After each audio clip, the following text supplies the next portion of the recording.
Daredevil Season 2. Yes, I binge watched all of the show in the course of 2 days. 13 hours of my life completely gone. I was a really big fan of Daredevil Season 1. It was literally my favorite comic book thing to come out in 2015. I thought it was great. It definitely did a good job of not only bringing Daredevil to life, but also his supporting cast, the world of Hell's Kitchen, and also bringing to life one of my favorite comic book villains, the Kingpin. So Season 2 has a lot to live up to because Season 1 was so great and got so universally praised by pretty much everyone who watched it. So the question is, does Daredevil Season 2 deliver? Yes and no. Now in this review, I'm not going to be giving you guys any spoilers. I'm just going to be giving you my thoughts on Daredevil. No spoilers. I might do a spoiler-filled video next week, depending on when I get my review of Batman v Superman up, which will come out relatively soon after I see the movie. But yeah, no spoilers in this review. I will keep it as vague as I can. So as always with my reviews, first the good. There is really not a weak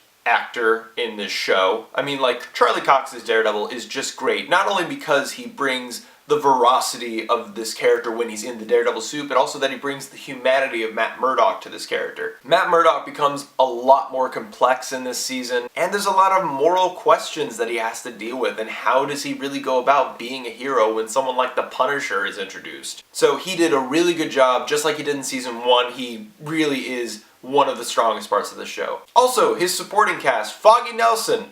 Dude, this guy has stepped up his acting so much from Season 1. I remember like the first 6 episodes of Season 1, I was not a fan of this guy, really at all. I thought he was way too hammy. But in this season, actually, he steps it up. He's a lot more capable as a character.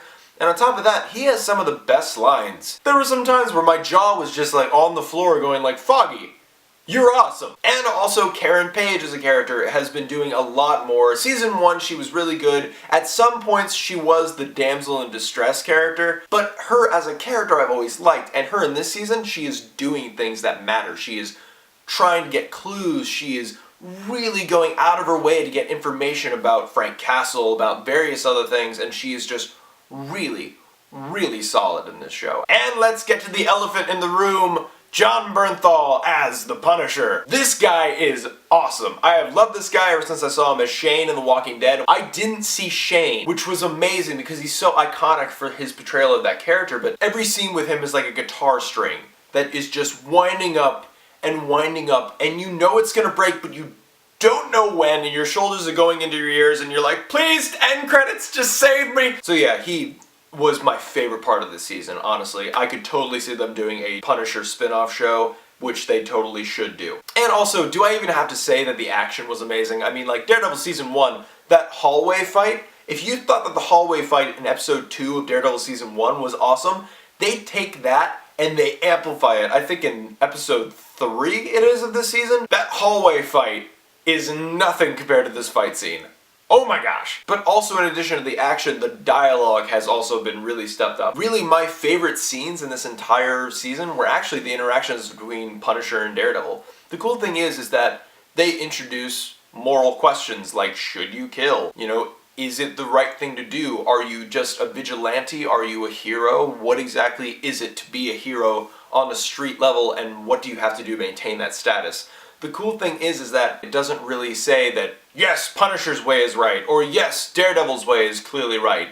No, it raises the problems of both of those ways, and it does a really good job of letting you decide as an audience. And I really appreciated that. I love it when superhero shows don't treat me like I'm a 5-year-old who needs to be taught all these things. And now let me get into some of the negatives that I have for this season. I know I mentioned that there is really not a weak actor on the show, but the character of Elektra, I personally didn't like it. There are plenty of people I know who have watched Daredevil Season 2 and they say that Elektra is one of their favorite parts.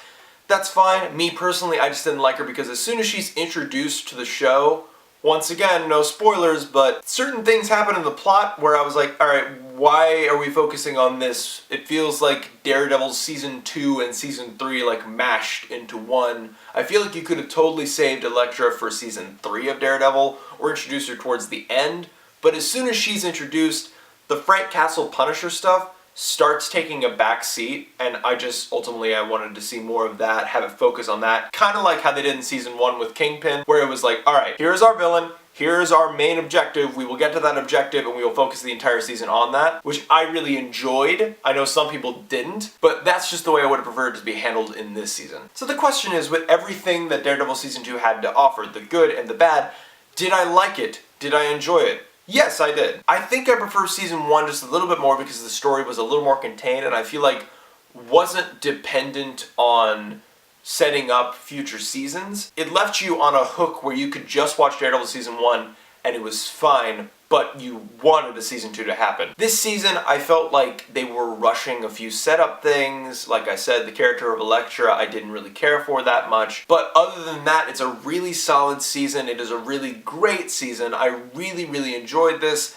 Jon Bernthal's Punisher is awesome, and I highly recommend you watch Daredevil Season 2. If you haven't watched Daredevil Season 1, go watch that. If you like that, you will definitely like Season 2. But that's just my opinion. What did you guys think of Daredevil Season 2? Did you like it? Did you hate it? Did you think Punisher was awesome? Whatever you think, comment below, let me know what you think. And while you're down there, you can press the like button and subscribe. I mean, hey, like, I'd appreciate it, but like, it's your choice. And as always, guys, thank you so much for watching. This is Steven Jensen. I'll be back to you with some nerdy news sometime soon. Until then, I will see you guys in the next video. Bye!